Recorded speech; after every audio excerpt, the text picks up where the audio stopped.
Bismillahirrahmanirrahim. Assalamualaikum warahmatullahi wabarakatuh. Alhamdulillah. Alhamdulillahilladzi bi ni'matihi tatimmus shalihat.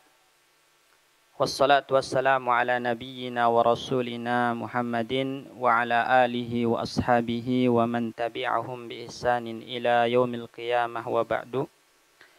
Allahumma inna nas'aluka ilman nafi'an wa rizqan tayyiban wa amalan mutaqabbala. Rabbana 'allimna ma yanfa'una wanfa'na bima 'allamtana wa zidna ilma. Allahumma inna na'udzubika min ilmin la yanfa' wa min qalbin la yahsha' wa min 'ainin la tadma' wa min du'ain la yustajabu lah.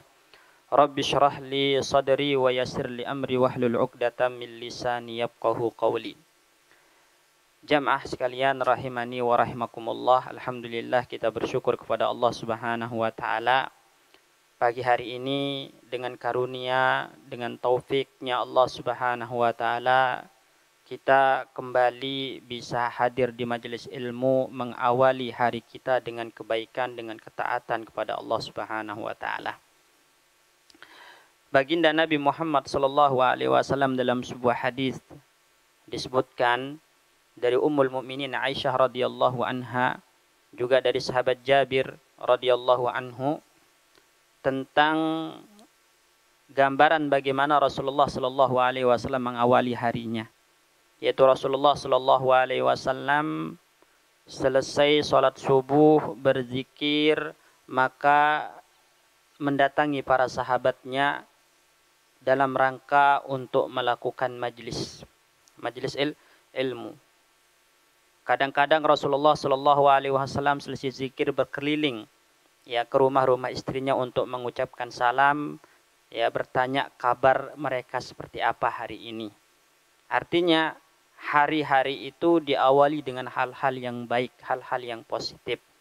Nah, itu semua tidak akan lepas dari karunia dan taufik Allah Subhanahu Wa Taala, sehingga kita punya kewajiban untuk bersyukur ketika Allah menggerakkan hati kita untuk hadir di majelis ilmu seperti ini. Dan artinya itu adalah permulaan hari yang sangat baik, yang sangat bagus, dengan harapan hari ini pun kita akhiri dengan hal yang baik dan hal yang bersifat ketaatan kepada Allah Subhanahu wa taala, supaya menjadi husnul khatimah. Karena al-a'malu bil khawatim. Amalan itu tergantung bagaimana akhirnya.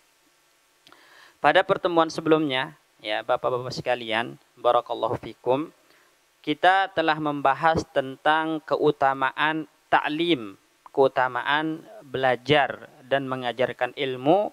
Nah, insya Allah pada hari ini kita akan membahas pasal baru, pembahasan baru yang berhubungan dengan ilmu apa yang wajib dipelajari oleh orang-orang beriman.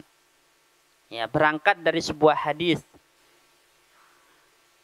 dari sahabat Anas bin Malik radhiyallahu anhu, baginda Nabi Muhammad sallallahu alaihi wasallam bersabda, "Talabul ilmi faridatun ala kulli muslimin." Menuntut ilmu hukumnya wajib bagi setiap muslim.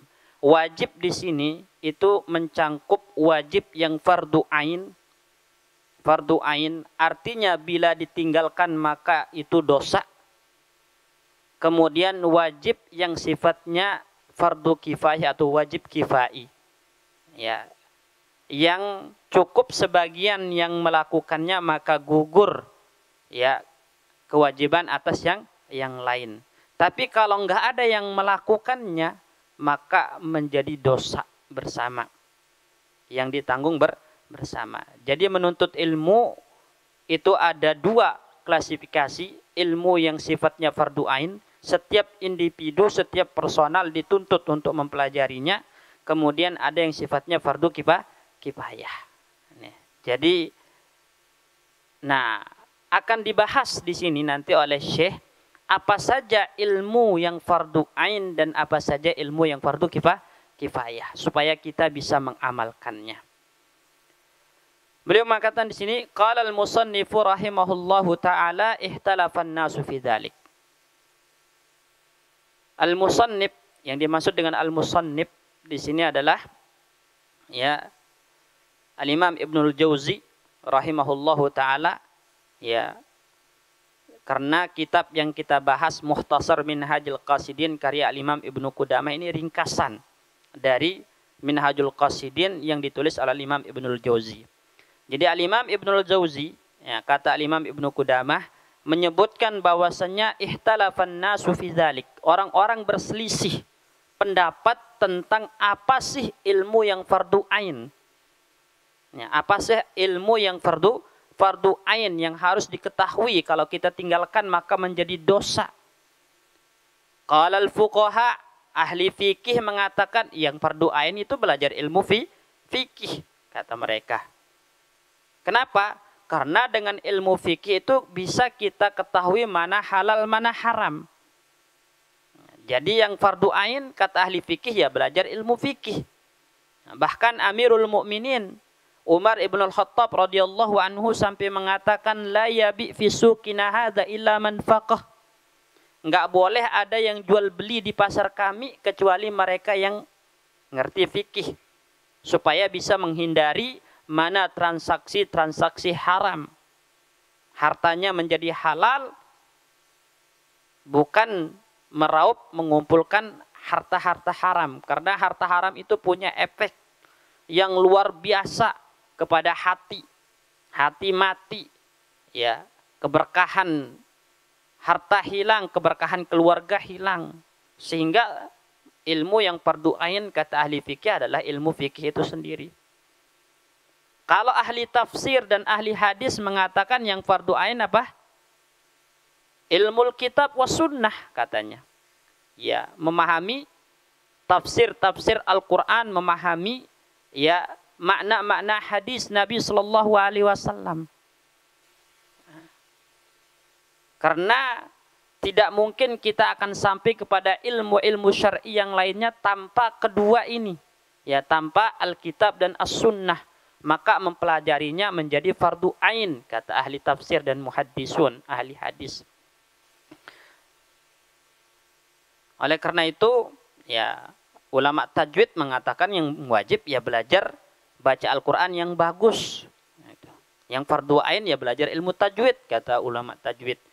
Ulama tafsir mengatakan ya fardu ain adalah ilmu tafsir. Karena tujuan utama Al-Quran diturunkan itu, teman bapak-bapak sekalian, adalah untuk dipahami, untuk ditadaburi, untuk diamalkan.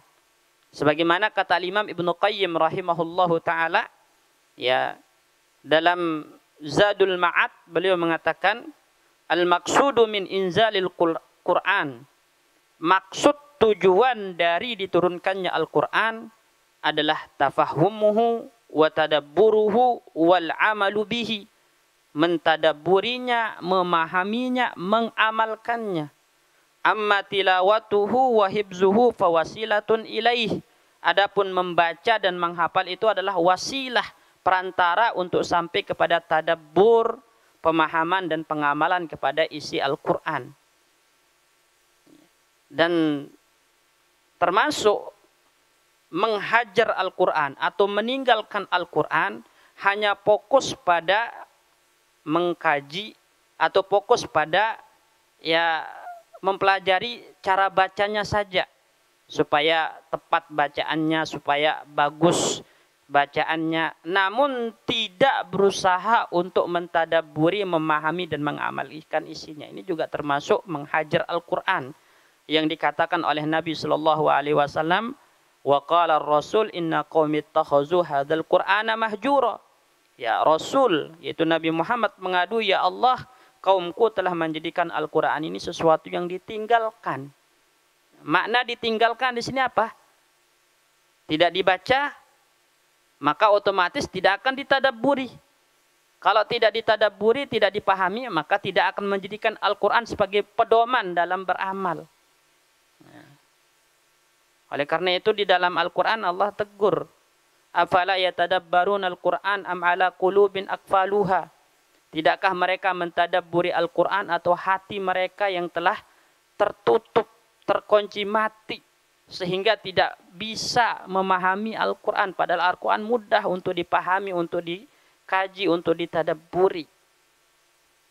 Ya. Jadi kalau kita renungi, ya pernyataan ulama tafsir yang mengatakan belajar tafsir itulah yang fardu ain memang ya ada tepatnya, karena ya Al-Quran diturunkan untuk tadi ditadaburi, dipahami, diamalkan. Bahkan termasuk fenomena sosial keagamaan yang akan terjadi di akhir zaman, ya Bapak-bapak sekalian, itu kata Nabi Shallallahu Alaihi Wasallam dalam riwayat Imam Ahmad, ada hadis yang mengatakan badiru bil a'mali sittan, kata Nabi, bersegeralah melakukan amalan sebelum terjadi 6 hal. Dalam riwayat badiru bil mauti sittan, segeralah untuk meninggal, kalau bisa matilah sebelum terjadi 6 hal ini, kata Nabi. Ya, jadi ada riwayat yang mengatakan bersegera beramal, ada riwayat yang mengatakan kalau bisa mati sebelum 6 hal ini terjadi itu lebih baik. Apa 6 hal ini? Pertama, imratus sufaha. Ya, sebelum ya orang-orang pandir memegang kekuasaan. Jadi sebelum orang-orang pandir ini memegang kekuasaan, karena kalau udah memegang kekuasaan itu akan banyak kerusakan. Dan itu akan terjadi di akhir zaman ketika orang-orang pandir yang diberikan kekuasaan. Kemudian yang kedua, kasratus syurat. Ya. Sebelum terjadi banyaknya orang-orang berseragam, ya, penjaga keamanan yang berseragam, tapi menjadi pembela kezaliman. Pembela kezaliman. Jadi syurat itu ya orang-orang yang punya wewenang untuk menjaga keamanan, ya kayak polisi dan semacamnya kalau dalam bahasa kita yang sekarang, tapi menjadi a'wanuz zalamah, menjadi pembela kezaliman. Akan ada di akhir zaman banyak, tapi menjadi a'wanuz zalamah. Jadi sebelum terjadi ini bersegera untuk perbanyak amal, kata Nabi. Kemudian yang ketiga itu adalah bai'ul hukmi, terjadinya jual beli hukum. Jadi udah tidak lagi berasas kepada keadilan, melainkan siapa yang punya duit. Ya, itu yang diberikan hukum. Jadi tumpul ya ke atas, tajam ke bawah. Ini akan terjadi di akhir zaman. Kemudian yang keempat, ya kata Nabi adalah istihfafan biddam. Nyawa manusia itu udah tidak ada harganya. Makanya termasuk fenomena yang bikin hati miris ya. Setiap hari coba kita buka berita mainstream itu pasti akan ada pembunuhan. Ya, karena seakan-akan nyawa itu sudah tidak ada harganya. Ini adalah ciri-ciri akhir zaman, istihfafan biddam. Kemudian yang kelima, ini kata Nabi adalah qati'atur rahim. Terjadinya ya fenomena memutus tali silaturahim. Itu akan banyak ya fenomena memutus tali silaturahim. Dan yang menjadi poin yang akan kita singgung ya berkaitan dengan metode belajar Al-Qur'an ya yang sudah sangat jauh dari metodenya para salaf adalah ini yang keenam. Niswan yattahidunal Qur'an mazamir. Akan ada anak-anak muda yang menjadikan Al-Quran itu sebagai nyanyian. Jadi mereka mempelajari Al-Quran sebatas sebagai sesuatu yang dilakukan. Jadi untuk berbangga-bangga dengan keindahan suara semata. Ya. Yuqaddimunahum, kata Nabi, orang-orang akan menjadikan pemuda-pemuda semacam ini sebagai imam. Sebagai imam, yugannihim, untuk melakukan mereka ya bacaan Al-Quran. Jadi untuk memperdengarkan kepada mereka keindahan suara ketika membaca Al-Quran. Wa in kanu aqal fahman fikhan, meskipun anak-anak ini adalah orang yang tidak punya pemahaman, minim pemahaman terhadap Al-Quran itu, tapi orang-orang akan mengangkatnya, menjunjungnya karena hanya sebatas memiliki suara yang bagus. Ini fenomena akhir zaman. Ya.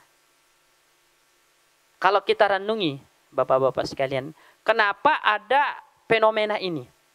Anak muda ya berlomba-lomba memperbagus bacaan, melakukan Al-Quran, tapi tidak memahami isinya, tidak memahami kandungannya, tidak belajar tafsirnya.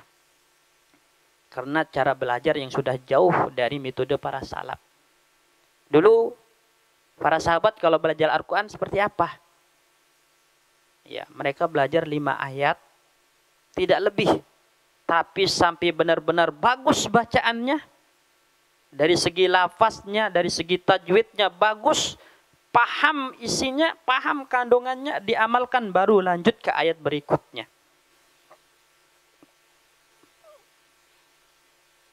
Nah, kalau sekarang ya fokusnya hanya ya untuk memperindah bacaan tapi lalai dari mengkaji tafsir, mentadabburi isinya. Ya, dan ini menjadi fenomena akhir zaman. Ya.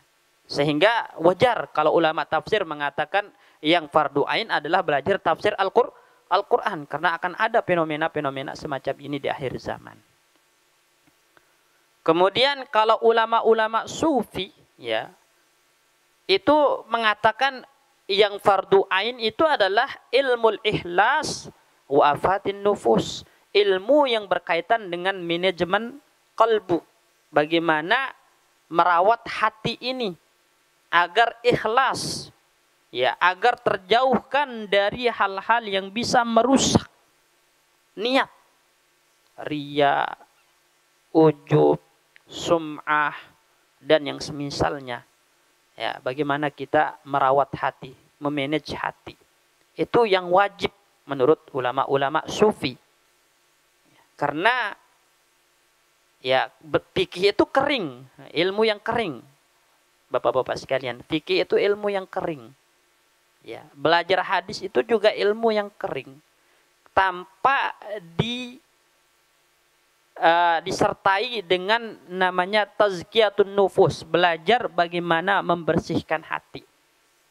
Makanya kadang-kadang ada ulama pakar fikih, ya, pakar akidah, pakar tafsir, ya, tapi hatinya itu enggak bersih, sehingga muncul yang namanya su'ul qasdi, niat-niat yang buruk, menjadikan pemahamannya terhadap ilmu-ilmu tadi sebagai sarana wasilah untuk meraup ya hal-hal yang sifatnya duniawi. Jadi menjadi pembela-pembela, penjilat-penjilat ya orang-orang berduit ya. Jadi punya transaksi gini biar halal gimana caranya? Diulik, dicari tahu gitu kan. Dicarikan celahnya supaya jadi halal. Ada orang-orang semacam ini. Jangan sampai, makanya penting yang namanya belajar tazkiyatun nufus. Sehingga ulama-ulama sufi ini mengatakan yang fardu ain adalah belajar tentang ikhlas. Ya, belajar tentang hal-hal yang bisa menghindarkan dari penyakit-penyakit yang merusak hati. Sedangkan ulama-ulama mutakallimun, ulama-ulama ahli kalam, ya, filsafat, teologi, mereka mengatakan yang wajib ya belajar ilmu kalam. Karena berkaitan dengan ya hal-hal yang sifatnya keyakinan, yang sifatnya fundamental gitu kan. Tapi kata Al-Imam Ibnu Qudamah rahimahullahu ta'ala, semua yang disebutkan ini untuk dikatakan sebagai fardu ain secara spesifik itu kurang tepat. Kurang tepat. Ya, jadi menyebutkan ilmu spesifik kemudian diberikan hukum sebagai fardu ain itu kurang tepat. Terlalu sempit. Maka beliau menyebutkan yang fardu ain dari ilmu-ilmu yang harus dikaji, dipelajari, bahkan dosa kalau ditinggalkan adalah ilmu yang berkaitan dengan muamalatul abdi rabbah. Bagaimana seorang hamba bermuamalah dengan Rabbnya. Jadi ilmu tentang bagaimana seorang hamba itu bermuamalah dengan Rabbnya. Ya, dia menjalankan kewajibannya kepada Allah, menunaikan hak-hak Allah. Ilmu yang semacam inilah yang fardu ain. Ini yang fardu ain. Jadi lebih umum nanti bisa masuk ke fikih, bisa masuk ke tafsir, bisa masuk ke hadis, bisa masuk ke tazkiyatun nufus. Karena muamalah dengan Allah Subhanahu wa taala, muamalah hamba dengan Allah, yang Allah bebani kepada seorang hamba itu ada 3 spesifikasi, ada 3 macam. Pertama, ada yang bersifat i'tiqad. I'tiqad itu ideologi, itu nanti masuk ke dalam ilmu akidah. Ya. Kemudian ada yang bersifat fi'lun, perbuatan, hal-hal yang Allah perintahkan, itu bisa masuk ke dalam ilmu fikih, bisa masuk ke dalam ilmu tafsir, bisa masuk dalam ilmu hadis. Ada yang bersifat tarkun, meninggalkan, yaitu larangan-larangan Allah. Itu juga bisa masuk ke dalam ilmu-ilmu fikih, tafsir, hadis, dan semisalnya. Lebih umum. Lebih umum. Jadi ilmu yang fardu ain, apa? Bapak-bapak sekalian, yang antum kalau tinggalkan belajar ini dosa. Yaitu ilmu bagaimana kita bermuamalah dengan Allah Subhanahu wa taala. Maksudnya bagaimana? Kayak gini. Gambarkannya disebutkan oleh Imam Ibnu Qudamah. Anak kecil itu kalau sudah balik, apa ilmu yang pertama kali wajib dia pelajari? Kalau tidak maka dia berdosa. Anak kecil.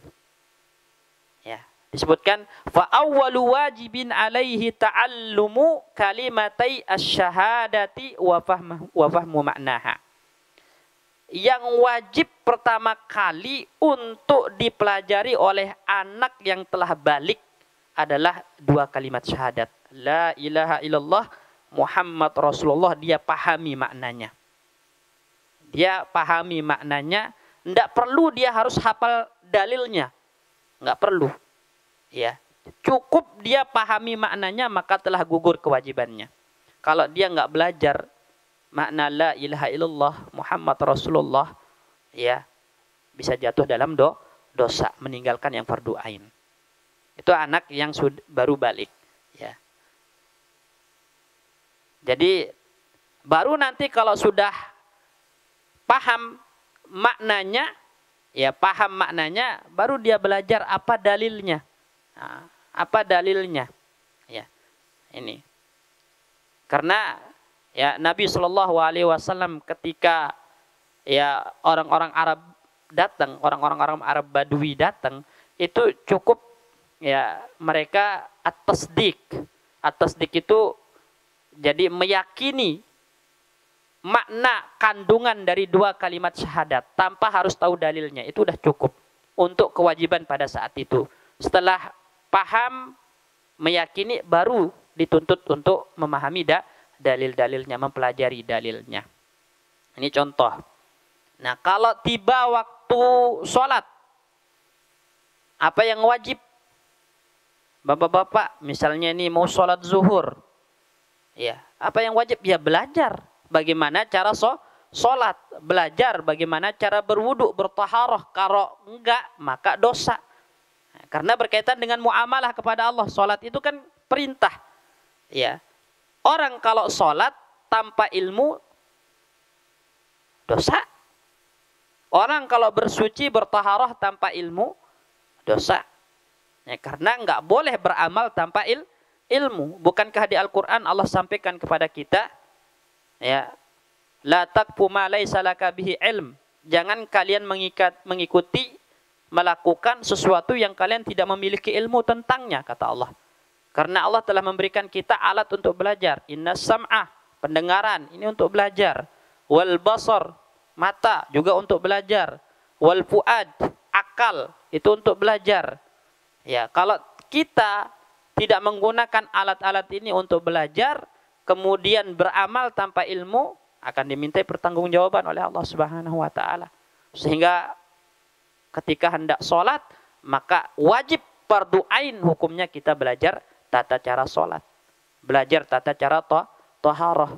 Kalau Allah berikan usia yang panjang kepada kita sampai masuk bulan Ramadan, wajib kita belajar fikih puasa, fardu ain hukumnya. Jadi bukan fardu kifayah lagi, fardu ain kita belajar tentang puasa Ramadan, niatnya seperti apa, kemudian pembatal-pembatalnya seperti apa, gitu kan. dari kapan sampai kapan, ya hakikat puasa bagaimana, tujuan puasa itu apa, itu kita kaji. Fardu ain hukumnya. Kalau Allah Subhanahu wa taala takdirkan kita menjadi orang kaya sehingga memiliki harta yang sampai nisab, ya, tidak berkurang nisabnya selama 1 tahun, maka wajib belajar cara menunaikan zakat. Ya, harta apa aja yang harus dizakati, nisabnya berapa, kepada siapa diberikan zakat ini, wajib fardu ain hukumnya. Karena itu muamalah kita kepada Allah Subhanahu wa taala ketika menjalankan perintahnya. Kalau tiba waktunya kita berhaji, berumrah, Allah takdirkan kita mampu untuk berhaji, berumrah, wajib hukumnya belajar tentang fikih haji, fikih umrah, ya, belajar manasik. Kalau enggak, dosa. Nah, ini yang namanya fardu ain, ya, pada waktunya, karena langsung berhubungan dengan muamalah kita kepada Allah Subhanahu wa taala pada saat itu. Nah, sekarang nih belum mau haji, belum mau umrah, wajib enggak belajar fikih haji, fikih umrah, Bapak-bapak sekalian? Fardu ain enggak? Belum ini, belum mau berangkat haji, belum mau berangkat umrah. Tidak fardu ain, tidak fardu ain, belum fardu ain. Tapi ketika udah mau berangkat haji, mau berangkat umrah, fardu ain belajar ilmu haji, ilmu umrah. Karena akan melakukan muamalah dengan Allah terkait ibadah tersebut. Ini terkait fi'lun, ya, perbuatan sifatnya. Ada juga nanti yang sifatnya tarkun, meninggalkan. Ya, meninggalkan. Nah, meninggalkan itu yang sifatnya larangan-larangan. Itu wajib dipelajari. Ya, agar kita meninggalkannya, agar kita tidak menerjang larangan-larangan tersebut. Misalnya,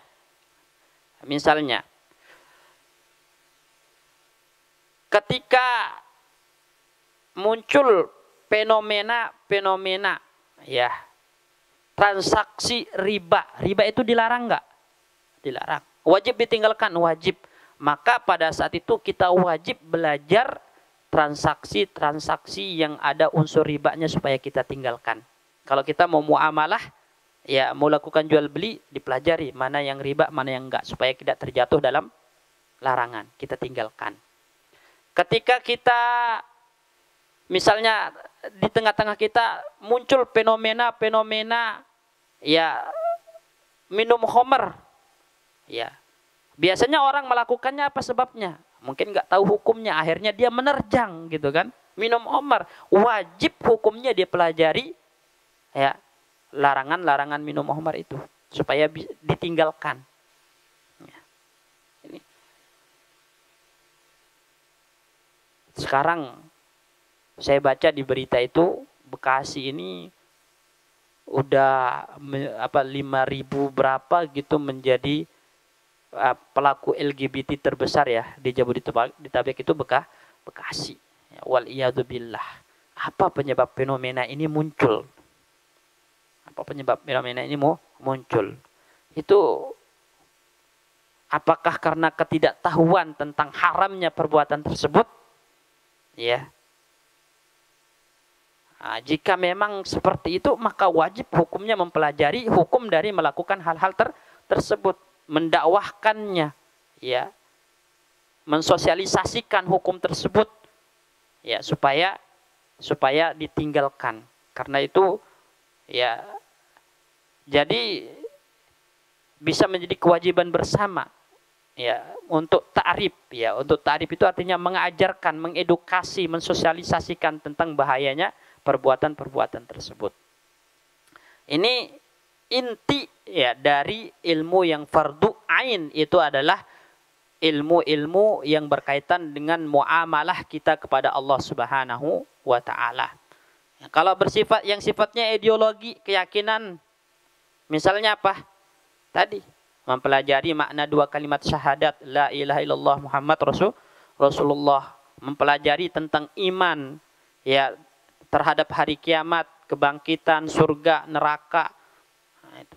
Karena akan muncul Masya Allah, ya, akhir zaman ini muncul beberapa pemikiran-pemikiran, apalagi di media sosial itu, yang mengajak kita untuk tidak percaya dengan sesuatu yang tidak ada materinya, Bapak-Ibu sekalian.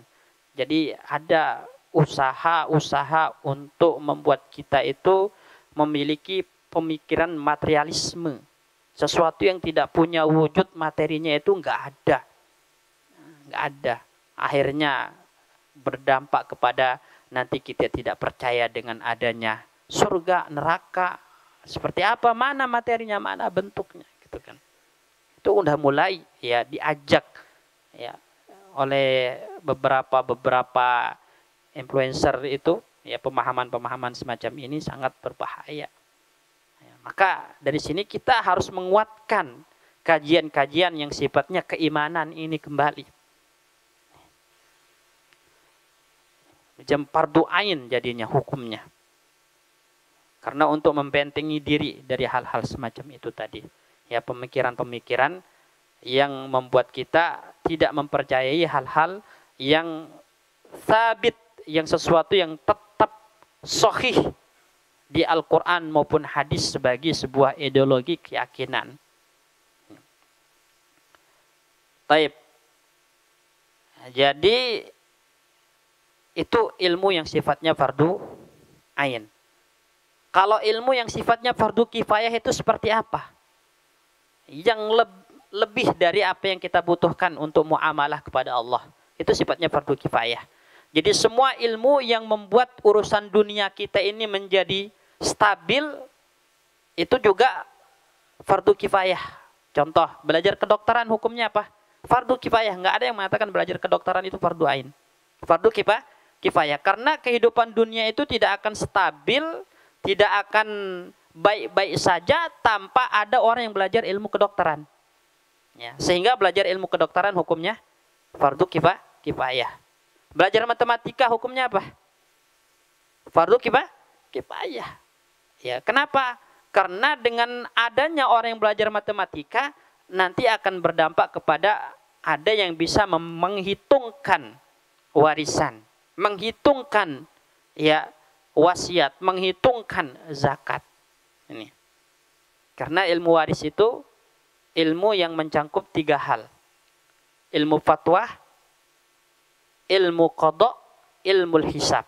Ya, fatwa, fikih, hisab. Ilmu matematika. Sampai-sampai Nabi SAW menyebutkan nanti di akhir zaman itu akan ada orang berselisih tentang pembagian warisan dan tidak ada yang bisa memutuskannya, tidak ada yang bisa menjadi penengah karena mulai terangkatnya ilmu ini. Ini fakta. Ya, betapa banyak sekarang orang bagi warisan udah tidak pakai hukum Allah. Ini enggak. Jadi betapa banyak fenomena orang membagi warisan tidak lagi menggunakan hukum Allah. Kadang dibagi rata, ya. Padahal ya di situ ada hak seharusnya dapat lebih berkurang karena dibagi rata. Ya, kita nggak tahu hatinya ikhlas atau tidak. Ya, padahal di Al-Quran disebutkan wala ta'kulu amwalakum bainakum bil batil illa an takuna tijaratan antaradin minkum. Jangan kalian makan harta sesama kecuali atas dasar keridhaan, keikhlasan. Kalau enggak yaitu memakan dengan cara yang batil. Masuk ke dalam perut ini harta haram jatuhnya. Karena bahayanya membagi warisan tidak berdasarkan hukum Allah. Itulah kenapa Allah di Al-Quran itu memperinci siapa yang menjadi ahli waris, berapa jatah yang menjadi haknya, apakah setengah, seperempat, ya kan, 1/8, 2/3, 1/3, 1/6 itu dirinci dengan begitu jelas dan gamblangnya di dalam Al-Quran. Hanya masalah warisan saja yang seperti itu Allah turun tangan. Kalau masalah sholat, cuman perintahnya aqimus sholah. Kalau masalah zakat, perintahnya atuz zakah. Tapi kadarnya berapa, itu kan nggak dijelaskan di Al-Quran. Yang menjelaskan, Nabi dalam hadis. Tapi untuk kadar warisan ini berapa, siapa yang berhak itu rinci di Al-Quran. Rinci di Al-Quran. Karena tadi, ya masalah harta ini, orang-orang itu akan tamak sehingga ya akan menzalimi satu sama lain supaya tidak terjadi itu Allah jelaskan dengan rinci dan jadikan itu sebagai hukum Allah yang tidak boleh kita langgar. Sampai diancam di dalam Al-Quran kan, orang yang tidak membagi warisan dengan hukum Allah itu diancam ya dengan neraka jahanam, ya, dilaknat. Ya, bahkan tafsir ayat yang mengatakan illam taf'alu takun ya fitnatun fil ardi wa fasadun kabir. Kata sahabat Abdullah bin Abbas, illam taf'alu, jika kalian tidak membagi warisan itu dengan hukum Allah, maka akan terjadi kerusakan, fitnah di atas muka bumi. Tali silaturahim putus, bahkan banyak orang yang saling membunuh hanya karena berebutkan warisan. Padahal kalau kita tunduk dengan pembagian Allah, selesai masalahnya. Selesai masalahnya, ya.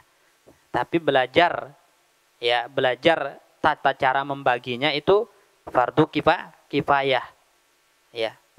Makanya harus ada di keluarga besar antum yang ngerti masalah warisan ini supaya dibagi dengan hukum Allah. Kalau enggak ya semuanya dosa. Semuanya dosa. Karena menganggap pembagian-pembagian yang tidak sesuai dengan hukum Allah itu menjadi pembagian yang lumrah, yang boleh-boleh saja, yang biasa-biasa saja. Padahal itu tidak boleh, tidak biasa, karena itu melanggar. Kecuali ya kalau mereka udah tahu jatahnya sesuai dengan hukum Allah, kemudian baru tanazul, ya artinya mengalah, ya mengalah. Seharusnya dapatnya setengah tapi mengalah akhirnya menjadi seperempat misalnya. Nah, itu atas keredoan, nggak ada masalah.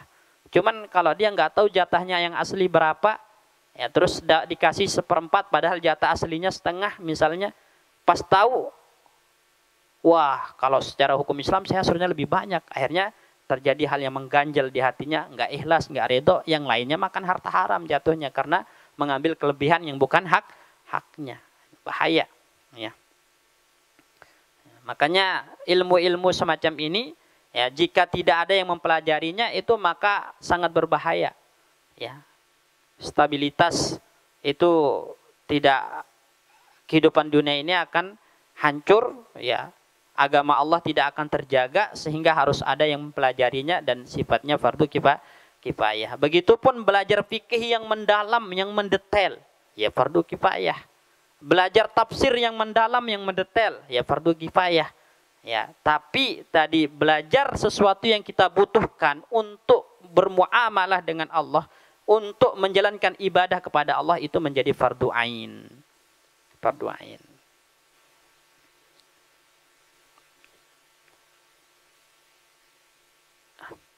Selain yang kita sebutkan tadi, ada ilmu-ilmu yang sifatnya mubah.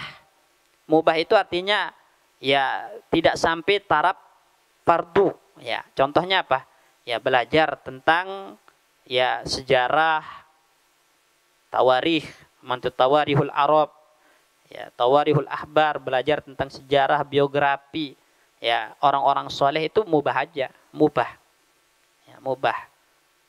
Kalau belajar sirah Nabi, apa hukumnya bapak-bapak sekalian? Sejarah hidupnya Nabi.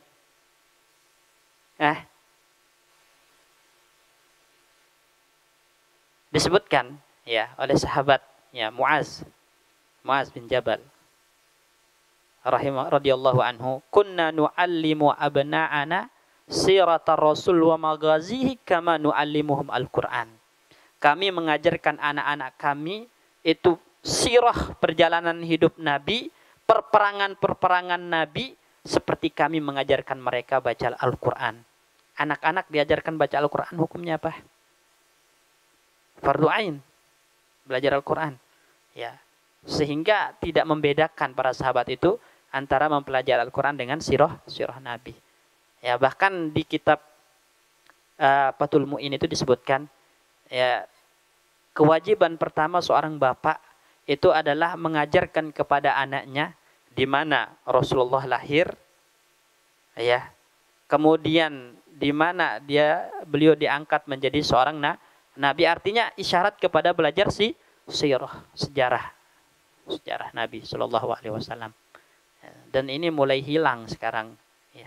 Kalau dulu itu di kampung-kampung itu selalu ada yang namanya belajar sirah Nabi kepada anak-anak. Kalau sekarang ya udah mulai berkurang sehingga anak-anak itu lebih tahu tentang ya artis-artis daripada ya tentang nabinya, tentang rasulnya. Padahal orang itu akan dibangkitkan ma'aman ahab, dengan siapa yang dia cintai, siapa idolanya. Kita akan dibangkitkan bersama orang yang kita idolai, kita cintai. Nah, kalau idola kita orang kafir, ya, waliyadzubillah, kita berlindung kepada Allah jangan sampai dibangkitkan bersama mereka. Maka penting ya mengajarkan anak-anak itu tentang sirah Nabi, perjuangan para sahabat agar timbul kecintaan kepada mereka dan mengidolakan mereka. Ada ilmu-ilmu yang haram untuk dipelajari. Contohnya apa? Sihir, haram hukumnya dipelajari. Ya. Jimat, ya cara nulis jimat dan semacamnya haram dipelajari. Ya, jadi ada ilmu yang wajib, ada ilmu yang mubah, ada ilmu yang haram. Ya. Ini dirinci ya, oleh Al-Imam Ibnu Qudamah di sini. Intinya memperdalam ilmu-ilmu yang berkaitan dengan muamalah kepada Allah tadi, fikih secara mendetail, mendalam itu enggak fardu ain, tapi bisa menjadi sunnah atau bisa menjadi fardu kifayah. Yang sebatas fardu ain adalah sebatas yang kita butuhkan ketika beribadah, bermuamalah dengan Allah Subhanahu wa taala. Ya. Ada juga ilmu yang sifatnya wasilah. Wasilah itu bisa mengambil hukum fardu ain, bisa mengambil hukum fardu kifayah, bisa mengambil hukum sunnah. Nah, itu contohnya adalah ilmu yang sifatnya ilmu alat. Ilmu alat itu kayak bahasa Arab. Bahasa Arab, nahu, sorob. Ya, apa hukumnya? Belajar nahu, sorob, balagoh. Ini kan sifatnya wasilah, perantara. Ya, kalau Bapak ini seorang ulama, seorang kiai, bisa jadi wajib belajar nahu, sorob ini. Karena kiai itu kan akan dimintai fatwa gitu kan. Dimintai pendapat tentang urusan keagamaan. Lah kalau nggak bisa bahasa Arab terus berikan fatwa halal haram, bisa repot. Ya. Kalau nggak ngerti bahasa Arab, maka bisa menjadi wajib dia belajar bahasa Arab, nahu sorob. Fardu ain. Nah, kalau bapak-bapak yang bukan kiai, yang bukan ustadz, ya. Apa hukumnya belajar bahasa Arab?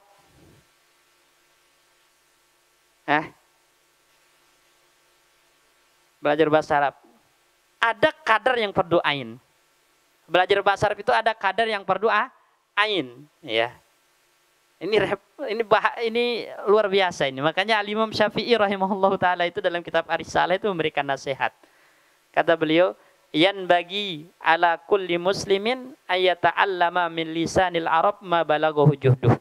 Orang muslim itu sudah seharusnya mengerahkan segala upaya yang dia mampu untuk belajar bahasa Arab, kata Imam Syafi'i. Ya, supaya apa? Supaya kalau zikir itu pakai bahasa Arab, doa itu pakai bahasa Arab, ya, paham bacaan sholat, paham bacaan zikir. Kenapa ada pembahasan di kitab fikih hukum berdoa di dalam sholat menggunakan selain bahasa Arab? Karena tadi banyaknya orang-orang yang nggak mau belajar bahasa Arab. Akhirnya timbul permasalahan semacam itu dikaji dalam kitab fikih hukumnya. Kalau semua orang bisa bahasa Arab, ya, misalnya mau doanya pakai bahasa Arab, nggak akan ada pembahasan hukum berdoa dengan selain bahasa Arab. Makanya penting, ya, belajar bahasa Arab. Ya. Al-Imam Al-Qalyubi itu dalam pernah menyatakan, la yusabu dzakirun bi dzikrihi hatta yafhama ma'nah, kata beliau. Masya Allah, ini berat. Orang berzikir itu enggak akan diberikan pahala atas zikirnya, kata beliau, sampai dia paham makna zikirnya. Zikirnya. Jadi kita berzikir subhanallah, alhamdulillah, Allahu akbar, la ilaha illallah. Cuman sebatas hafal lafaznya, tidak paham maknanya, enggak dikasih pahala, kata Imam Al-Qalyubi. Ya, repot kan? Makanya ada kadar wajib ya dari ya bahasa Arab yang harus dipelajari. Ya, itu minimal kita paham zikir kita. Minimal kita paham bacaan sholat kita. Ya, selebihnya ya fardu kifayah atau sifatnya sunnah.